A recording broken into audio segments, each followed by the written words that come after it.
Olá, turma, tudo bem? Hoje nós vamos falar acerca da introdução da biofísica da água. Aqui é a professora Jéssica Tosi Lima, da disciplina de biofísica do curso de enfermagem. Primeiramente, o que é a água para vocês? O que vem a ser a água? Então, a água ela é uma molécula formada por dois átomos de hidrogênio e um de oxigênio. Essa molécula ela é representada pela forma química H2O. A gente escuta muito falar que a água é vida, e não só vida, ela também é fonte de vida. Vocês sabem por quê? Fica esse questionamento para vocês. A água ela tem três estados físicos da matéria: o sólido, o líquido e o gasoso. Como é que ocorre a mudança de estado de um para o outro? Vocês sabem os termos utilizados? Do sólido para o líquido para o gasoso e do sólido diretamente para o gasoso e todas as inversões? Então, o sólido para o líquido, ele leva o nome de fusão, e do líquido diretamente para o sólido de solidificação. O processo de mudança do estado líquido para o gasoso é chamado de vaporização, e o seu inverso é a condensação. E a mudança diretamente do estado sólido para o gasoso, nós temos a sublimação. A água, ela é um solvente, também chamado de solvente universal. Por que ele é chamado de solvente universal? Primeiramente, porque é extremamente abundante na face da Terra. E segundo, porque a água é capaz de dissolver grande parte das substâncias conhecidas. Então, o que vem a ser um solvente? Um solvente é aquele que dilui o soluto, e o resultado disso é uma solução. Então, por exemplo, a gente pode ter aqui no solvente a água, no soluto o sal, e o resultado dessa mistura vai ser uma solução. Vocês já se perguntaram quando vocês vão no rio, no igarapé, num lago, por que algumas pessoas afundam e outras não? Vocês já se perguntaram que quando vocês lançam alguns objetos na água, alguns podem afundar e outros ficam boiando? Por que um prego afunda e um navio flutua? Aí eu continuo perguntando a vocês, o que faz com que a água sustente alguns objetos de forma que eles consigam flutuar sobre ela? Vocês têm explicação para isso? Quando empuxa, gente, ele é igual ao peso, o objeto acaba flutuando. Porém, quando o peso é maior que o empuxo, o objeto afunda. Então, por exemplo, o submarino, quando ele quer afundar, ele aumenta seu peso enchendo seus tanques de água do mar. Quando ele quer flutuar, ele só faz esse inverso. Então, isso é o empuxo. Nós também temos em relação à densidade, que são as propriedades da água, que é a quantidade de matéria ou massa contida no determinado volume de uma substância. A fórmula é D é igual massa sobre volume. Então, por que alguns objetos flutuam na água salgada e na água doce ele afunda? Isso tem a ver com a densidade. É que nem da mesma forma quando você pega um copo com água e coloca um pouco de óleo. As substâncias tendem a se misturar? Sim ou não? Fica uma substância homogênea ou heterogênea? Lembrando, substância homogênea é aquela que eu tenho duas ou mais substâncias que se misturam igualmente e você não consegue identificar cada uma delas. Já heterogênea, por mais que você tente dissolver e misturar, elas não conseguem se misturar homogeneamente. Então, você consegue identificar as diferentes substâncias. Nós também temos o princípio de Arquimedes, que ele foi enunciado pela primeira vez pelo próprio sábio grego Arquimedes.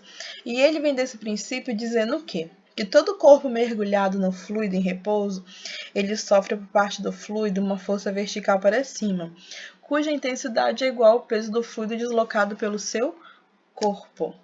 Então, a água ela acaba exercendo uma pressão.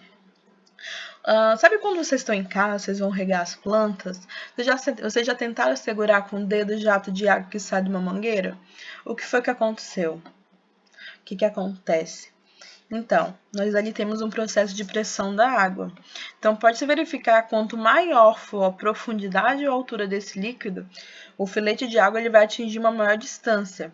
Então, diz que a pressão é maior e depende da profundidade do orifício considerado.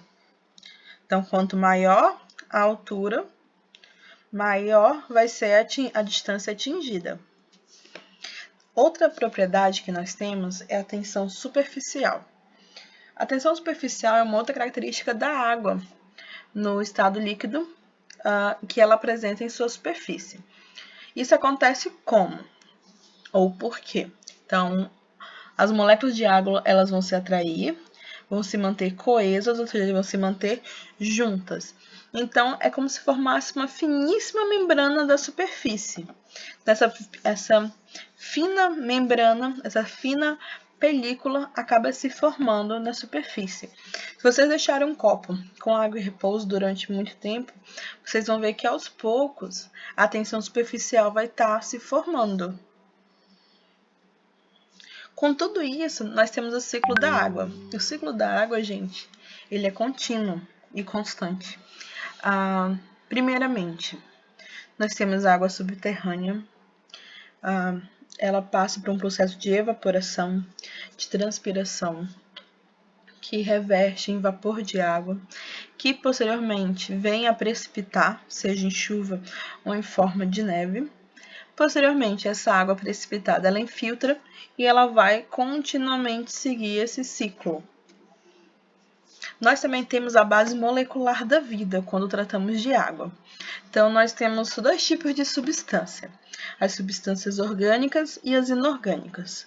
As substâncias orgânicas, do ponto de vista químico, elas são aquelas que apresentam carbono em sua constituição, além também de ter hidrogênio, oxigênio, fósforo, nitrogênio e enxofre. Então, que exemplo de substâncias são essas? Nós temos as proteínas, os lipídios, os carboidratos e os ácidos nucleicos. Então, falando lá da água ser um solvente. Acho que esse slide veio posteriormente quando foi repassado. Mas vamos lá. No ambiente, é muito difícil encontrar água pura, em razão da facilidade em que as outras substâncias se misturam a ela. Lembra que ela dissolve quase todas as substâncias encontradas? Por isso ela é um grande solvente universal. Então, mesmo a água da chuva, por exemplo, ao cair, ela não é pura. Por que ela não é pura? Porque ela traz as impurezas do ar nela dissolvidas. Então, uma das importantes propriedades da água é a capacidade de dissolver outras substâncias. Então, por isso, só fixando a vocês, a água é considerada solvente universal. Primeiro, por ser capaz de dissolver grande parte das substâncias conhecidas, e segundo, pela sua abundância. Se percebemos na água cor, odor ou sabor, o cheiro foi pegadinha para vocês. Lembrem-se que é odor. Isso se deve às substâncias, sejam elas líquidas, sólidas ou gases, nela presente, dissolvidas ou não. Então, as substâncias que se dissolvem em outros, por exemplo, o sal, ele é chamado de soluto. Aquela substância que é capaz de dissolver outras, como a água, ela é chamada de solvente. E a associação ou a mistura do soluto com solvente é a solução. Então, soluto, substância que são dissolvidas, e solvente, substância que dissolve. Solução é o resultado dessa mistura. Quando a gente fala também de água no corpo humano, normalmente a gente sempre tem um valorzinho X que a gente menciona. Quanto de água tem no corpo humano? O corpo humano é constituído basicamente por 70% de água. Isso está certo ou isso está errado? Isso não está certo, nem está errado. Por quê? Ele é um valor médio que a gente passa, mas a gente tem que analisar individualmente cada parte do nosso corpo. Por exemplo, se a gente for pegar os ossos têm em média 40% de água. Já os rins, o fígado, o sangue e os pulmões, eles beiram quase 90%, sendo 83%, 81%, 86% 25%, respectivamente. Já os músculos e o cérebro, ele tem em torno de 75% de água. E o nosso coração também tem 75% de água. Então, eu não posso dizer que o corpo é padronizado 70% de água. Não. Eu tenho que ir em cada componente, cada constituinte. Por exemplo, gente, falando quanto a isso, o nosso sangue tem a presença de várias substâncias, entre elas sais minerais, vitaminas, açúcares, que são transportadas e dissolvidas na água. Já as substâncias inorgânicas são aquelas, do ponto de vista químico, que não apresentam carbono. Como exemplo, a gente pode citar a água e os sais minerais.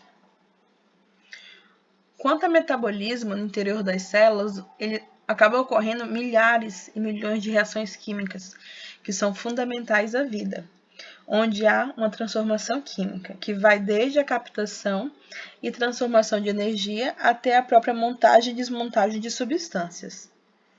Então, das propriedades. Eu tenho a questão da polaridade, são as pontes de hidrogênio.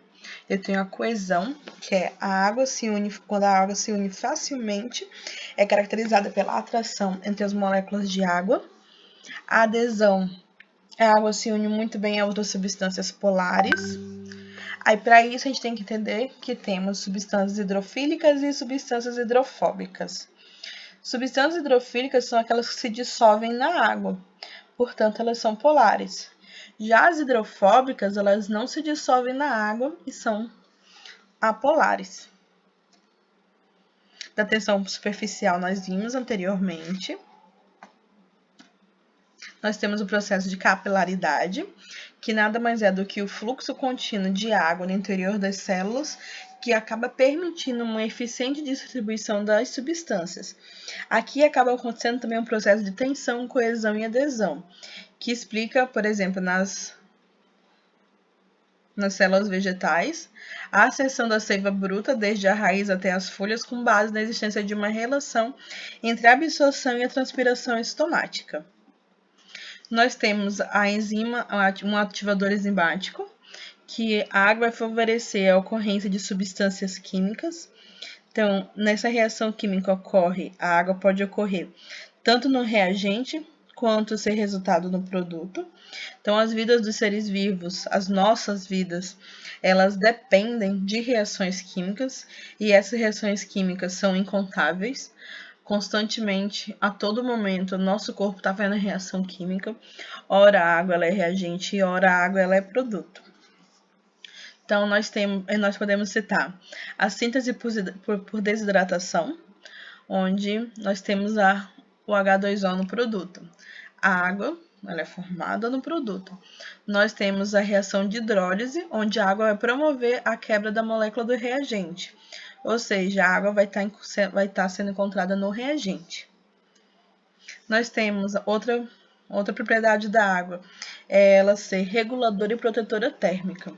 Então, a água ela tem uma grande capacidade de absorver e conservar calor. Então, graças ao alto calor específico da água, que durante o dia ela vai absorver boa parte do calor do sol e posteriormente vai conservá-lo à noite.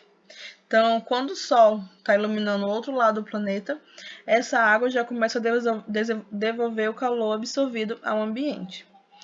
Isso é quando a gente fala do meio. E quando ela fala da gente, das pessoas? Então, ela funciona da seguinte forma. Ela é reguladora térmica.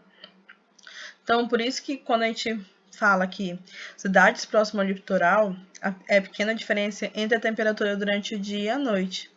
Porque a gente tem como se fosse um conforto térmico da absorção do calor da água.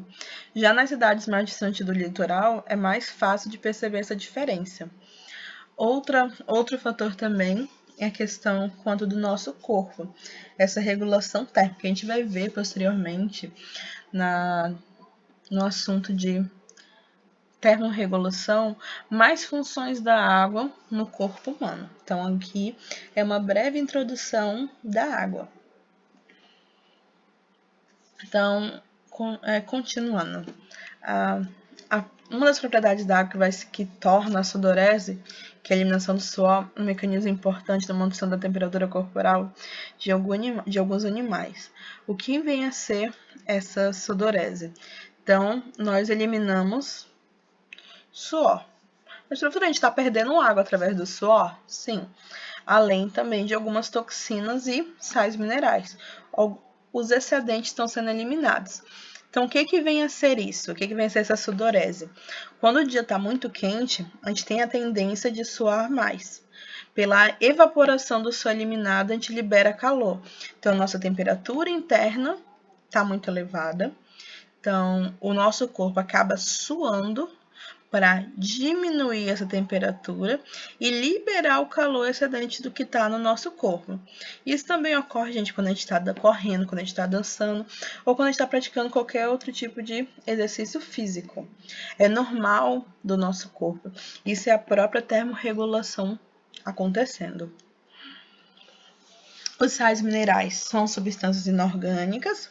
Lembrando, o que é uma substância inorgânica, turma? Por serem substâncias inorgânicas, elas não podem ser produzidas pelos seres vivos. Então, como é que a gente adquire esses sais minerais? Eles são adquiridos através da alimentação e de suas funções é, primeiramente, formar as partes sólidas do corpo, como os ossos, dentes, além de manter os tecidos, os músculos, órgãos e células do sangue sempre conservados. Além também de serem reguladores do nosso organismo.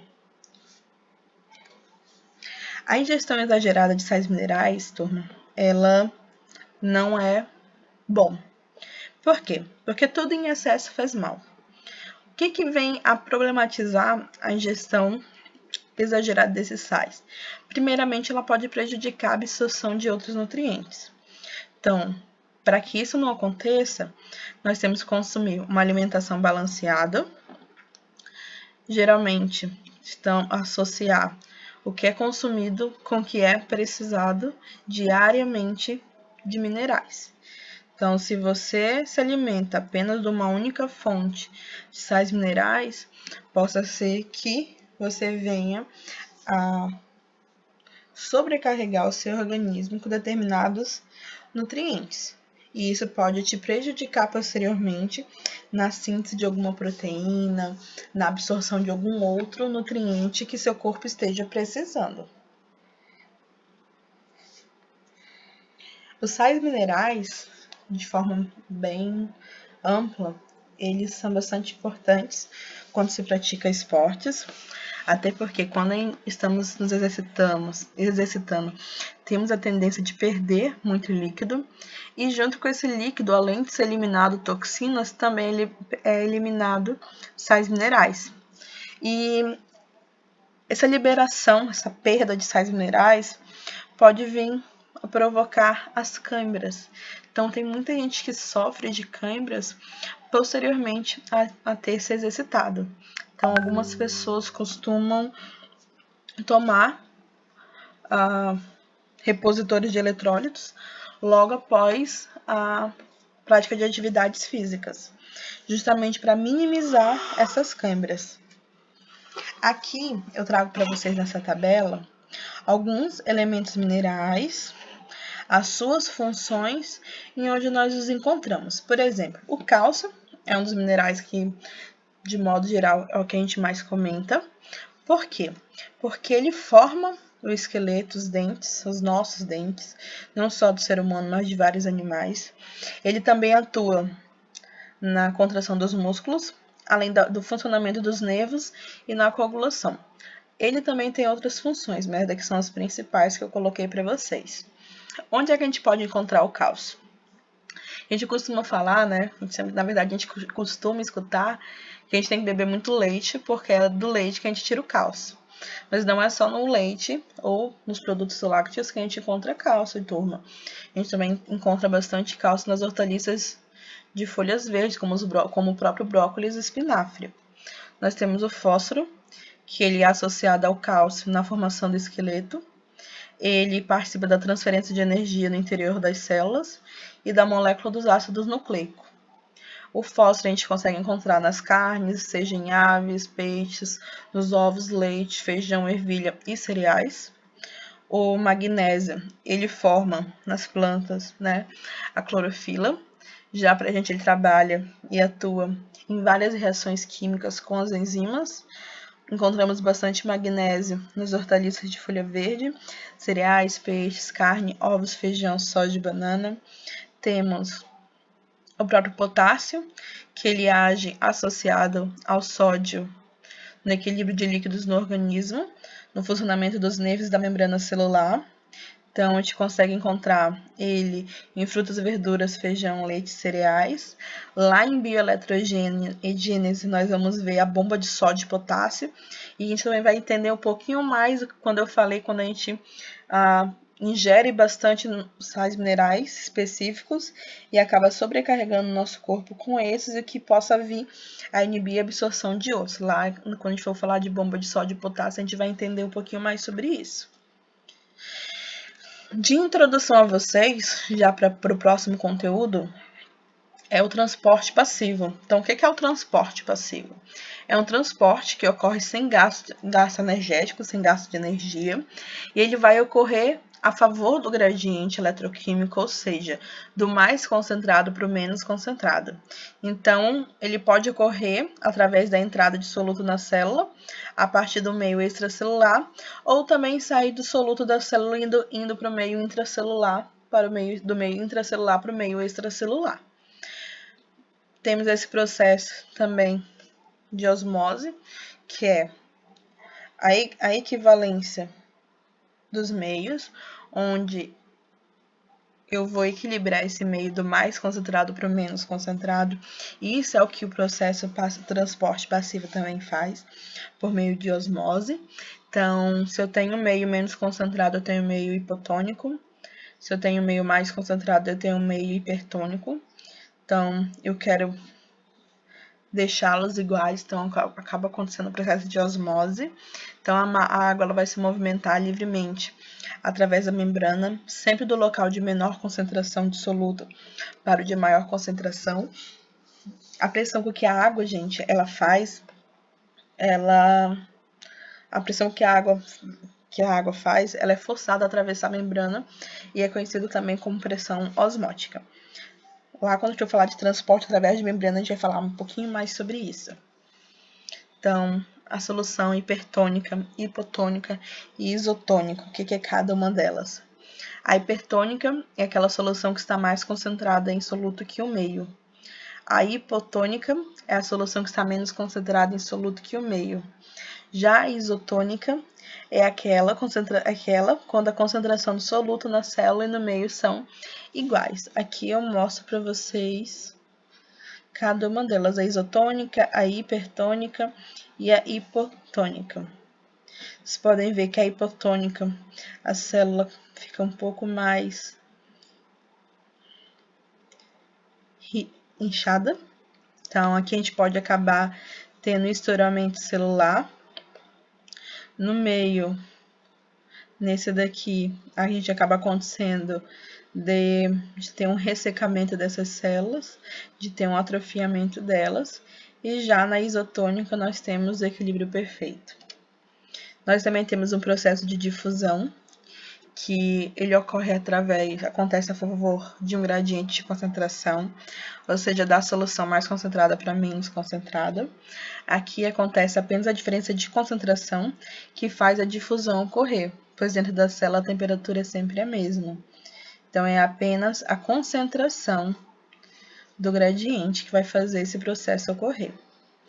Já o transporte passivo, essa imagem, a gente vai trabalhar bastante com ela quando a gente for falar de bioeletrogênese, que daqui basicamente já é a nossa bomba de sódio e potássio.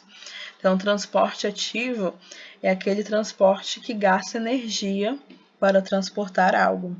Então, ele envolve uma proteína transportadora, denominada de bomba, e ela vai executar o transporte carregando uma substância através da membrana celular, de uma área de menor concentração para uma área de maior concentração. Esse, que nem eu falei, vai requerer energia para a célula, para gastar. Então, ele vai precisar de ATP. Então, turma, esse daqui foi o nosso conteúdo introdutório de Biofísica da Água. A Biofísica da Água, ela vai estar associada à membrana celular, transporte através da membrana, bioeletrogênese e termorregulação. Então, por isso que aqui é mais inicial, mais para a gente entender um pouquinho da importância da água, para mais na frente a gente poder estar associando mais esse conteúdo a outros. Bem, se vocês têm dúvidas, sugestões, críticas, deixem nos comentários e até a próxima!